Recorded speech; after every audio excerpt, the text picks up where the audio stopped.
نامحرم کی طرف سے عمرہ نہ کریں۔ تمہیں شوق کیا ہے نامحرم کی طرف سے عمرہ کرنے کا؟ محرم پورے ہو گئے ہیں، باقی نامحرم رہ گئے۔ ہمارا ہوٹل مسجد 500 میٹر دور ہے، ہوٹل کے باہر مائک کی آواز آتی ہے، لیکن اگر حرم کی صفیں نظر نہیں آتی نماز نہیں ہوگی۔ مائک کی آواز تو تم اپنے ملک میں ٹیلی ویژن کھول لو، اس سے بھی آ جائے گی، تو پھر ٹی وی کو امام بنا کے نماز پڑھا کرو، آواز تو آ رہی ہے نا امام صاحب۔ اگر ہاتھ لگ جائے اصل کو پھر کیوں منع سنت ہے۔ امام کے پیچھے حنفی ہیں تو سورۃ فاتحہ نہ پڑھیں، امام کا پڑھنا ہی کافی ہے۔ ہمیں یہی حکم ہے قرآن کا، اذا قرئ القرآن فاستمعوا له وانصتوا، سنو اور چپ رہو۔ ایک طواف کیا 20 منٹ میں، دوسرا 1 گھنٹے میں، کوئی بات نہیں، جتنی محنت زیادہ ہوگی ثواب بھی زیادہ ہوگا۔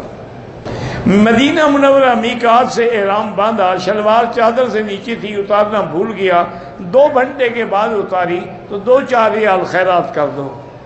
لوگ کہتے ہیں کہ آدمی طواف کر رہا ہو، اس کی داڑھی میں داڑھی نہیں ہے تو خدا کی لعنت پڑتی ہے، تو کوئی حدیث نہیں ہے، نہ حکم ہے۔ بہرحال داڑھی رکھنی چاہیے، لیکن یہ نہیں کہ داڑھی نہ ہو تو نعوذ باللہ خدا کی لعنت پڑے۔ ہماری دکان کے ساتھ دونوں مسجدیں جو ہیں وہ بریلویوں کی ہیں۔ بہرحال اہل بدعت کے پیچھے نماز نہیں ہوتی۔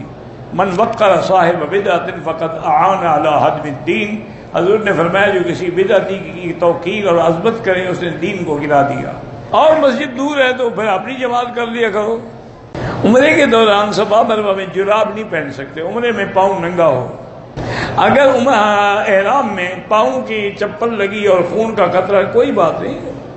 بعض سیکورٹی والے جو ہیں وہ جوتا پہن کے نماز پڑھتے ہیں، جوتا پاک ہو تو نماز ہو جاتی ہے، اور ان کو ہر وقت اتارنا پہننا بڑا امتحان ہوتا ہے، اس لیے وہ بیچارے مسا کر لیتے ہیں اور جوتے میں نماز بھی پڑھ لیتے ہیں۔ افضل یہی ہے کہ اتار کے پڑھیں۔ نقد اور ادھار میں جو ریٹ میں فرق کرتے ہیں وہ جائز ہے۔ اگر ٹیلی فون میں ویڈیو کال پہ نکاح ہو وہ نہیں ہوتا، پاکستان جا کے دوبارہ نکاح کر دو۔ میرا بھائی جو کچھ ہمارے اعمال ہیں سب اللہ کی طرف سے ہیں، لیکن اللہ نے ہمیں دونوں راستے بنائے ہیں، یہ نیکی کا ہے، یہ گناہوں کا ہے۔ اب جو کرتے ہو اختیار تم کرتے ہو۔ حضور بچوں سے پیار کرتے تھے، بالکل کرتے تھے۔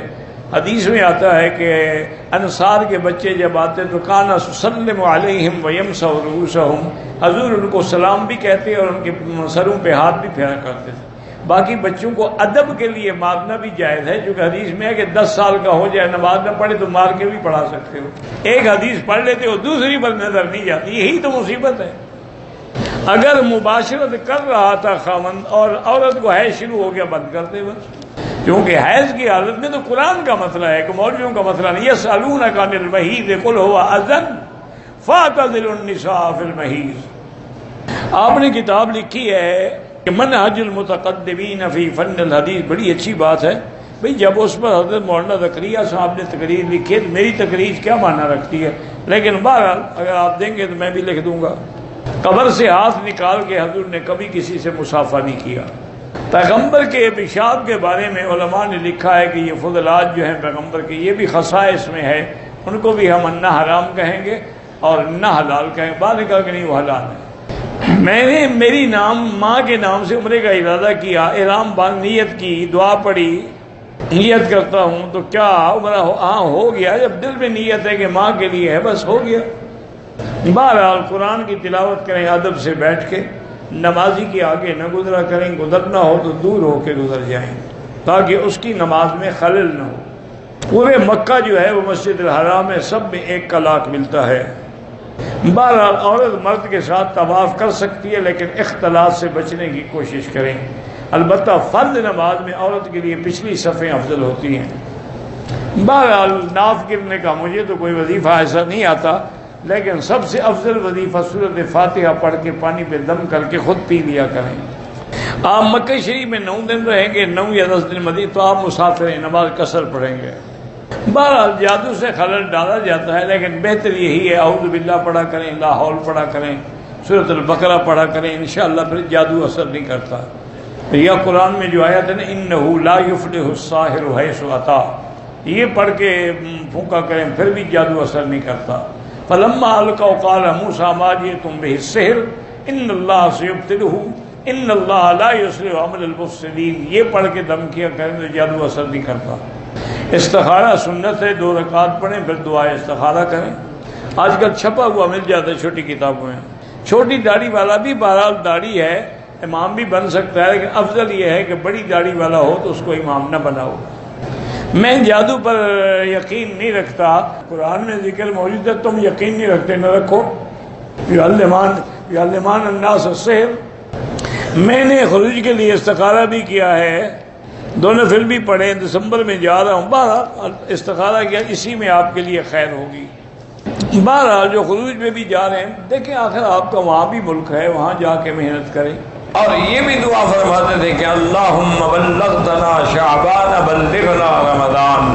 اللہ جیسے آپ نے ہمیں شعبان نصیب کیا ایسے رمضان نصیب فرمائے. اچھا، رمضان کا مہینہ کیا ہے کہ ابھی پہلا حصہ جو ہے وہ رحمت ہے، دوسرا حصہ جو ہے وہ مغفرت ہے، اور تیسرا حصہ جو ہے وہ جہنم سے آزادی کے فرمانے.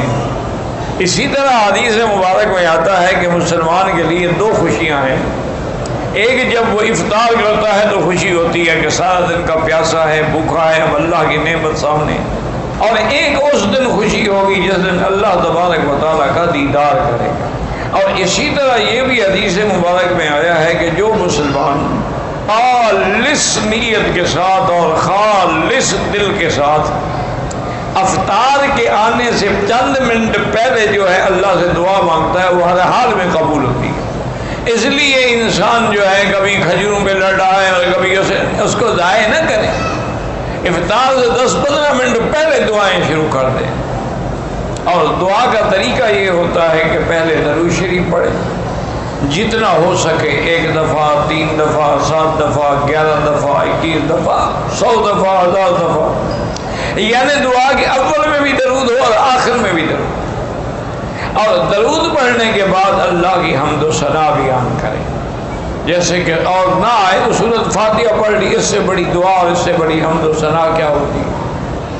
اور پھر اللہ کو اللہ کے ناموں کے ساتھ پکاریں کہ یا اللہ یا اللہ یا اللہ یا رحمان یا رحیم یا حی یا قیوم یا ذی الجلال والاکرام. اللہ کے ناموں کے ساتھ پکاریں اور اس کے بعد وہ دعائیں جو حضور نے بتائیں یا پھر اپنی زبان میں جو مرضی آئے اللہ سے مانگیں. لیکن کسی کی انسان کی بربادی اور ہلاکت کی دعا نہ مانگیں، اور کسی رشتہ داروں کو لڑانے کی اور قطع رحم کی دعا نہ مانگیں، اور کسی حرام کو ملنے کی دعا نہ مانگیں. اور تو وہ دعائیں جو ہے ہر حال میں اللہ تبارک و تعالیٰ قبول فرماتے ہیں. اس لیے حدیث مبارک میں آتا ہے میرے محبوب نے، محبوب دو عالم صلی اللہ علیہ وسلم نے فرمایا کہ دعا کبھی خالی نہیں جاتی. یا تو جو آدمی مانگ رہا ہے کہ یا اللہ مجھے حج نصیب فرما دے، حج نصیب ہو گیا. یا دعا مانگ رہا ہے لیکن وہ تو چیز نہیں ملی، لیکن مصیبت آ رہی تھی، اللہ نے اس کو دفع کر دیا. اور تیسری صورت یہ ہوتی ہے کہ اس کی دعا کو قیامت کے لیے لکھ دیا جاتا ہے، ذخیرہ بنا دیا جاتا ہے، اس کا بدلہ اس کو قیامت میں ملے گا. تو جب قیامت میں دعاؤں کا بدلہ ملے گا وہ کہے گا یا اللہ کاش میری دنیا میں کوئی دعا بھی منظور نہ ہوتی، آج ہی سارے مجھے بدلے مل جاتے. تو یاد رکھیں کہ دعا جو ہے وہ کبھی خالی نہیں جاتی. صرف شرط یہ ہے کہ مانگنے والا ہو، شرط یہ ہے کہ اخلاص ہو، شرط یہ ہے کہ تڑپ ہو، شرط یہ ہے کہ درد دل سے دعا مانگے. جو دعا دل سے نکلتی ہے نا، یاد رکھیں وہ اثر رکھتی ہے.